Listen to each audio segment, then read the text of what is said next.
In case you didn't see, Kennedy Jr. hosted his own debate yesterday where he kind of spliced himself in between like Trump and Biden's answers, and he had the same time limit and everything. And with over 10 million views, we're pretty sure it got more than the actual debate. And the media is not talking about it. But here's the thing. I run Kennedy Debunked, where I debunk the propaganda surrounding Kennedy, but I've been asked to actually go through and fact check him from the debate. And since no one in the mainstream media is doing that, I figured I should probably do it. Instead of doing one super long video, I'm just gonna break it up into like a mini series. So for this segment, we're gonna talk about the economy. Here's the first thing he said. Quote, President Trump came into office promising to balance the budget.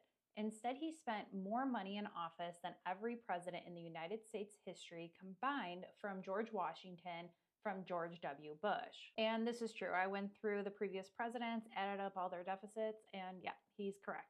In referring to President Biden, he said, quote, he's already run up $6.3 trillion in debt, and by the time he leaves office, he'll have run up more than President Trump. Now, I labeled this one almost because he's kind of true. So Joe Biden has approved 6.2 trillion of new borrowing, but he's also approved 1.9 trillion in deficit reduction.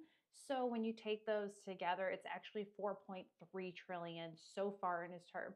So yes, it's the truth, but it's not really the whole truth. When talking about the deficit, he said, quote, the interest alone on that debt is costing us more than our military budget, end quote. I actually started doing research thinking that this was going to be false, but he's right on that. So far in 2024, 601 billion has been spent on the interest, and 576 billion has been spent on national defense. That's what I have for you. Make sure you're following me if you want to see the rest of the topics covered. Don't mind my little office. I have more hexagons coming in to finish this wall here, but let me know your thoughts and make sure you're following me for more.